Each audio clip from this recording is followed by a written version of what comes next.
백성이 아니더니 이제는 하나님의 백성이요 전에는 긍휼을 얻지 못하였더니 이제는 긍휼을 얻은 자니라.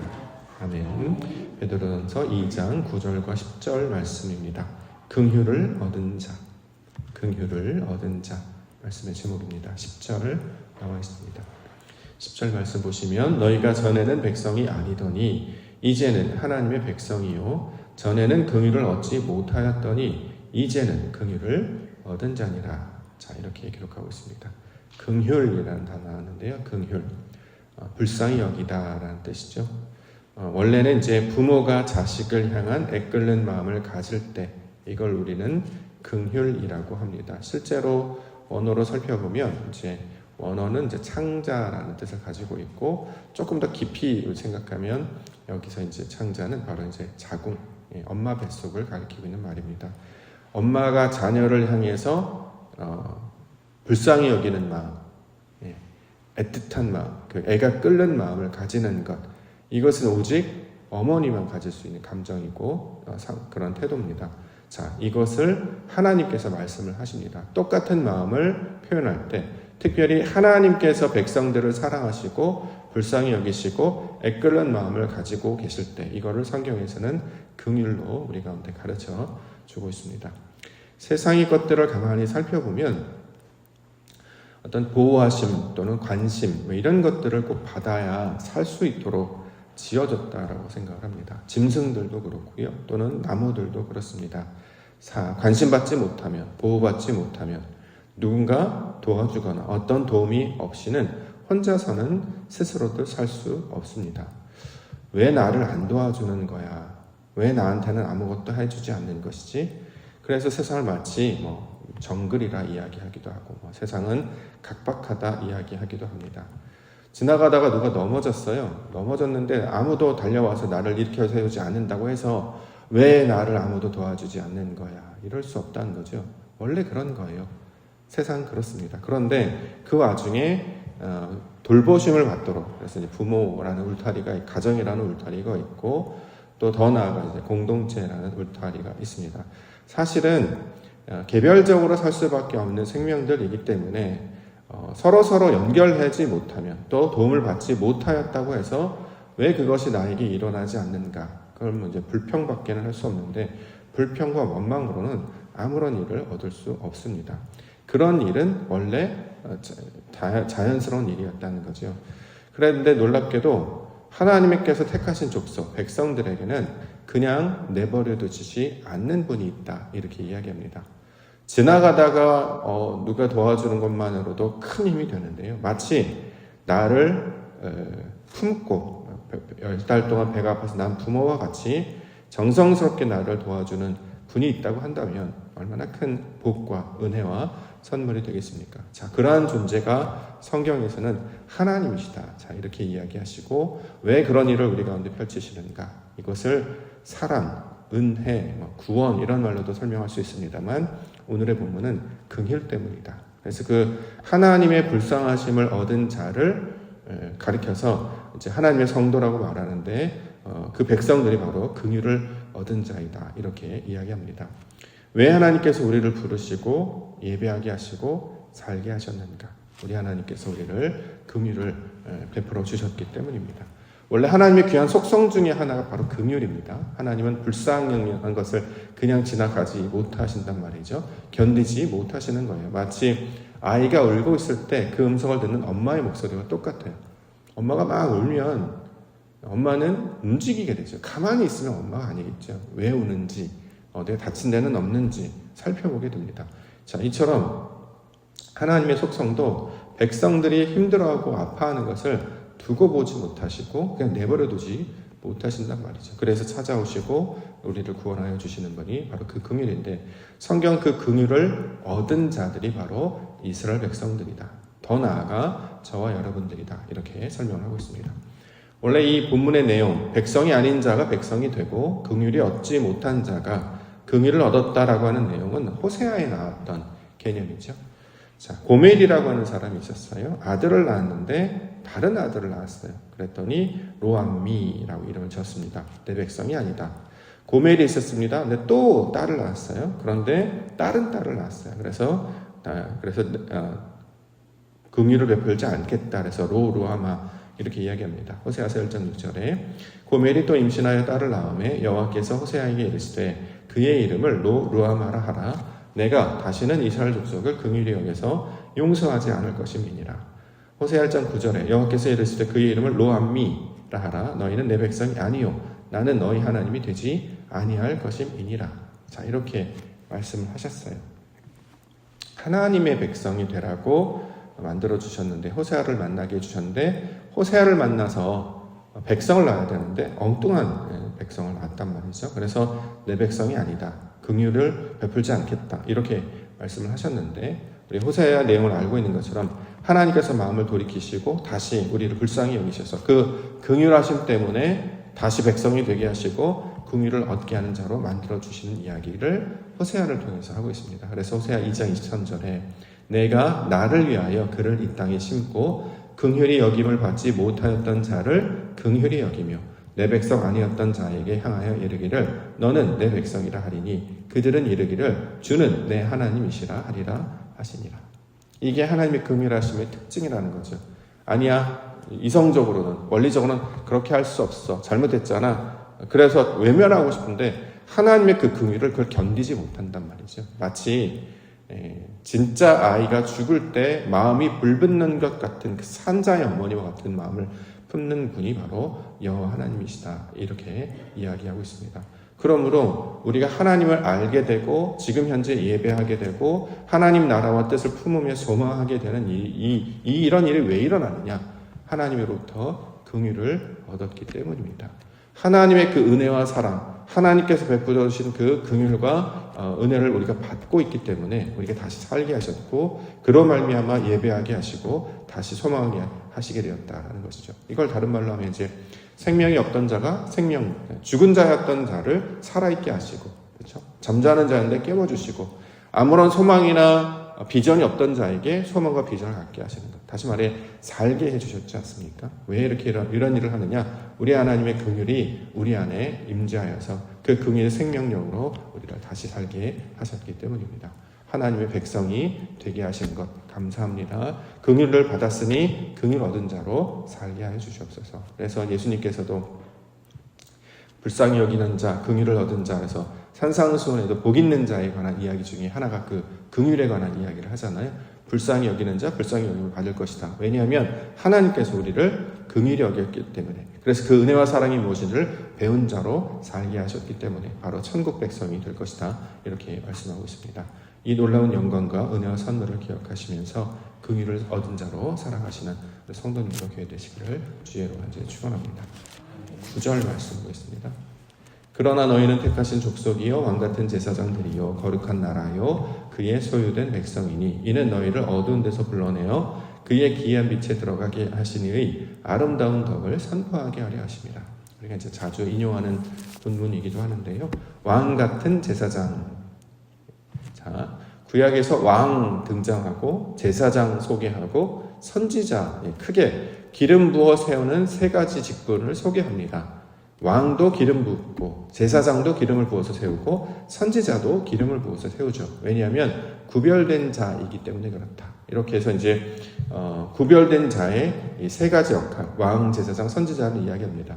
이걸 우리 가운데 이해를 하면 이제 구별된 사람이라는 거죠. 어떻게 구별됐을까요? 하나님을 아는 자란 뜻이에요. 특별한 직책이 아니라 왕도 그렇고 제사장도 그렇고 선지자도 그렇고 그들이 하는 게 뭐예요? 하나님의 말씀을 이야기하잖아요. 자기 생각을 이야기하는 게 아니라 하나님께서 우리 가운데 말씀을 가르쳐 주셨죠. 그래서 하나님의 말씀을 전하는 자. 그래서 이 구별됐다라는 게 무슨 뜻이냐면 하나님을 안다라는 거예요. 이전에는 하나님 몰랐잖아요. 많은 사람들이 하나님을 말하지만 하나님을 직접적으로 경험한 적이 없어요. 들어본 적도 없고 본 적도 없고 배운 적이 없어요. 예를 들어서 하나님의 이름이 뭘까요? 알아야 부를 거잖아요. 근데 들은 적도 없고 배운 적도 없고 본 적도 없으면 어떻게 부릅니까? 부르지 못하기 때문에 사람들은 자, 이런 것이 아닐까라고 해서 이제 아도나이라는 그 주인님이라는 발음을 그대로 붙여서 여호와라고 부르는 것이고, 실제로 여호와라는 발음도 하지 못했어요. 그렇죠? 위대하시고 거룩하신 이름이라고 해서 그냥 그 이름, 그분 이렇게만 얘기를 했지 여호와라고 발음도 하지 못했습니다. 엘로힘이라고 얘기하지도 못했어요. 그냥 그분, 주님 이렇게만 얘기했을 뿐이죠. 그런데 그 이름을 제대로 부르지 못하니까 그분에 대해서 알지도 못하고 깨닫지도 못했단 말이죠. 그런데 우리 예수님께서 찾아오셔서 우리 하나님은 어떤 분이시라고 얘기합니까? 아버지라고 부르는 거예요. 이름을 뭐라고 부르든 상관이 없다. 아도나이든 큐리어스든 여호와든 엘로이든 야훼든 또는 뭐 지저스든 가시든 상관이 없고 아버지와 같은 그 속성을 기억하는 자로 하나님을 기억할 것을 가르쳐주고 있었다는 거죠. 왜 그렇게 이야기할 수 있느냐? 예수님은 아버지 하나님이 어떤 분이신지 아는 분이잖아요. 그러니까 이야기할 수 있는 거예요. 아는 분이 가르쳐주니까 우리도 배우게 돼서 알게 됩니다. 그러면 이제부터는 두려워하거나 또는 무관심해서 살아가는 것이 아니라 아버지는 나와 함께 하시고 나에게 좋은 거 주시고 언제서든지 나를 돕는 분이시고 그러니까 살아있으며 나와 소통하고 관계하는 자로 살게 하시는 것을 알게 된단 말이죠. 자, 이런 자들을 세우기 위해서 우리에게는 왕의 모습으로 선지자의 모습으로 제사장의 모습으로 보여주셨습니다. 자, 이들의 특징이 뭐냐? 경험이나 생각을 따라 사는 것이 아니고 하나님 주시는 말씀을 따라 살게 된다는 거예요. 여기 이제 목적이 있는데 너희를 어두운 데서 불러내어 그의 기이한 빛에 들어가게 하신 이 어두운 데서 불러냈다는 말 우리가 기억해야 합니다. 우리가 원래 어둠이었잖아요. 근데 빛의 자녀가 되게 하셨어요. 우리가 언제 어둠이었죠? 성경에서 말하는 어둠은 하나님을 모르는 상태, 빛의 부재 상태, 하나님에 대한 지식이 없다 보니까 어떻게 살아가요? 자기 생각과 경험으로 살게 된다는 거죠. 그럼 우리가 이제 적용을 해봐요. 자기 생각과 경험만에 살게 된다는 게 무슨 뜻이냐면 자꾸 과거의 것을 붙잡혀서 사는 것을 가리키는 말로도 우리가 이해할 수 있습니다. 우리가 현재의 나를 어떻게 인식합니까? 예전의 것을 지식과 경험을 통해서 지금의 나는 과거에 쌓여진 데이터를 통해서 나를 인식한단 말이죠. 예를 들어서 내가 옛날에 어떻게 살았는지, 무엇을 배웠는지, 어떻게 해왔는지 그게 나야 라고 이야기한단 말이죠. 근데 문제는 뭐냐면 과거의 것은 다 지나가 버렸고 대부분의 그것은 이미 지난 옛사람의 모습이기 때문에 현재의 것에 아무런 영향을 미칠 수가 없어요. 아무런 관련성이 없습니다. 근데 우리는 자꾸 과거의 것을 매이게 된단 말이죠. 예컨대 우리가 이제 흔히 얘기하는 과거에 그러니까 안 좋은 일을 경험한 것들 있잖아요. 예를 들어서 가정 환경이라든가 또는 뭐 옛날에 나 1등 했는데 나는 엄청 잘 나갔는데 또는 옛날에 못 살았는데 옛날에 어떻게 힘들었는데 그래서 나를 어떻게 인식하느냐? 나는 힘들게 자란 사람, 나는 옛날에 아픔 있는 사람으로 자기를 인식한단 말이죠. 그거는 어두운 데서 하는 이야기, 빛이 없었을 때 하는 얘기고 빛의 사람들은 어떻게 얘기하냐면 지금 나는 어떤 사람인지를 파악하는 거예요. 지금 우리는 어떤 사람입니까? 지금 우리는 현재 예배하는 사람이에요. 하나님 앞에 비전이라는 것, 소망을 가지고 앞으로 어떻게 살 것인지를 날마다 소망하는 자로 살았단 말이죠. 과거에 우리가 어디에 살았던, 무슨 일을 했던, 어떤 걸 경험했던 그거는 우리 주님께서 상관하지 않으셨어요. 다 지나간 것이고 아무것도 아니에요. 중요한 건 뭐예요? 지금 내가 현재 하나님께서 부르신 그 잔치집에 초대받은 자였다라는 거죠. 그런데 왕이면 어떻고 거지면 어떻고 사랑을 받으면 어떻고 사랑을 못 받으면 어떻고 상관이 없던 거예요. 근데 자꾸 우리는 하나님의 빛을 받고 나면 나의 과거의 모습이 자꾸 떠올라서 자꾸 과거 옛날에 이런 말도 자꾸 하는데 그거는 어떤 일이 벌어지냐면 거울과 같은 작동을 하게 됩니다. 우리가 얘기 드렸잖아요. 주일날. 거울을 보는 것 같다. 거울이 뭡니까? 자신을 본단 말이잖아요. 자신을 보면 연민이나 위로만 나타나지 앞으로 나아가지 못한다는 거예요. 거울을 보면 항상 내가 이렇게 살았지. 나 얼마나 힘들지. 나 이거밖에 안 돼. 근데 자성하는 건 어느 정도는 이렇게 좋은 일이죠. 자기가 어떤지 돌아보는 거. 근데 문제는 뭐냐면 사람의 본성은 자신을 돌아보면 항상 좋은 쪽으로, 유익한 쪽으로 또는 하나님에 대한 지식이 없이 자기를 돌아보면 부정적이거나 안 좋은 것을 자기가 해석할 가능성이 높기 때문에 대부분 그렇잖아요. 남자들, 여자들은 자기가 늘 살쪘다라고 생각하고 남자들은 과대해서 자기가 늘 잘생겼다고 생각하고 착각한다고 하잖아요. 거울 보는 사람 앞에서. 실제로 막 뚱뚱한데 남자들은 막 이렇게 하고 여자들은 실제는 되게 예쁜데 난 살쪘어, 못생겼어 이렇게 한단 말이죠. 근데 문제는 자성하라고 거울을 주신 게 아니고 어떻게 해요? 거울이 아니고 창문이 되어야 돼요.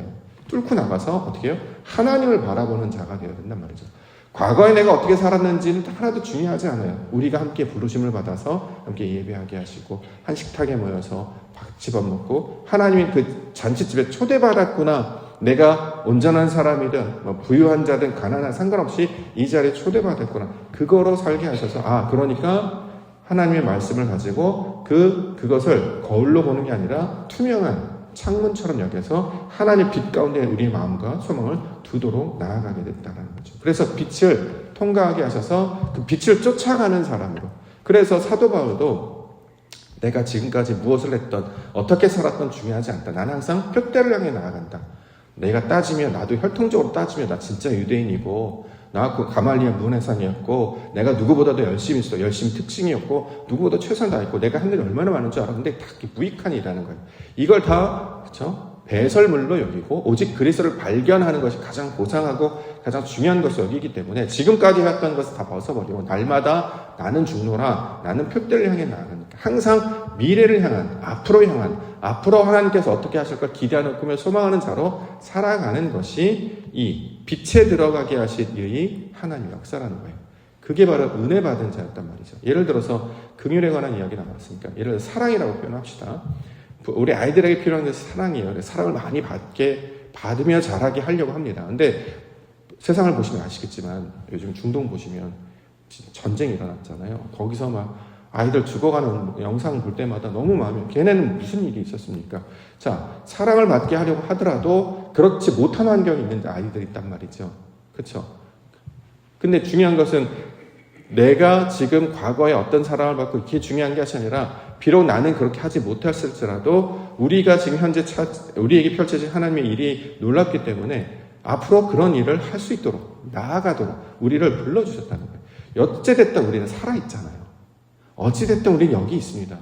어찌됐든 우리는 이 잔치집에 참여가 되어 있다는 거죠. 그래서 우리가 주일날마다 모여서 예배하면 얼마나 기적 같은 일이고 우리가 함께 식탁에 나누어서 교제하면 얼마나 큰 축복이고 끝나고 나서 우리가 이제 말씀 나누는 같은 거 할 때 이런 시간을 보낼 수 있다는 거예요. 안 그랬으면 과거의 사람이었으면 여전히 나는 자기 집에 있고 처박혀 있어서 난 안 돼, 나는 슬픈 사람, 나는 무엇도 못해 그렇게 무너진 자로 있을 법한 자였는데 빛으로 나오게 하셔서 사람들과 어울리게 하시고 소위 말하는 새로운 가족들과 새로운 사람들과 어울리게 하셔서 사람들이 받지 못하는 그것을 앞으로 소망하며 살도록 기회를 주시고 우리 빛 가운데 인도해 주셨다는 거예요. 이게 긍휼을 얻은 자, 하나님께서 베풀어준 사랑을 아는 자로 부르신 긍휼의 내용이 된다는 거죠. 어느 정도 거는 채워질 때도 있고 어떤 건 채워지지 않을 때도 있습니다. 근데 이게 다 지나갔어요. 지나갔는데 어떻게 다시 돌이킬 수 없잖아요. 그러니까 어떻게 해요? 앞으로 내가 그런 사람이 되어야 된다는 거죠. 사실 제가 가지고 있었던 그 모토 중에 좋은 아빠, 좋은 남편, 좋은 목사 거기에 사실은 저도 그런 내용이 좀 있었습니다. 그래, 나는 좋은 아빠가 될 거야. 그게 있었어요. 나는 좋은 아빠를 만났기 때문에 좋은 아빠가 되는 게 아니라 내가 만났던 아빠는 다 채워지지 못했어요. 이런 부분은 좋으신 분이었지만 그래도 이런 부분은 아쉽다. 그럼 나는 그 아쉬운 부분을 더 채워서 더 나은 아빠가 돼야지. 그런 의도도 담겨져 있단 말이죠. 저와 여러분들도 더 좋은 사람이 되게 하시려 불러주셨잖아요. 저희한테 기회를 주셨다고 생각합니다. 자, 상처를 많이 입어서 우리가 어쨌든 그것을 또 하나의 이파를 열어서 행운이라고 하는 나에게 행복이라고 하는 네이클로버에 관한 이야기를 들은 것처럼 내 안에 생체가 있었던 것을 그저 나를 아프게 하는 어떤 아픔으로 간직할 것이 아니라 이것을 가지고 누군가에게 행운을 갖다 주는 행복을 갖다 주는 그런 아름다운 덕을 전하기 위한 것임을 우리가 반드시 기억하며 잊지 말아야 할 것입니다.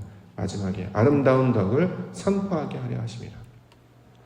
옛날에는 어떻고 과거는 어떻고는 중요하지 않아요. 우리는 지금 함께 예배하고 있고 또 항상 오늘을 그리고 다음 주를 기대하며 소망하는 자로 살게 해주셨기 때문입니다. 주일날 오후에 이제 하민이와 하솔이가 온 다음에 이제 집으로 갔는데 저 이제 설교 준비하고 하다 보니까 가는 걸 못 봤어요. 그랬더니 이제 아빠한테 문자가 왔습니다.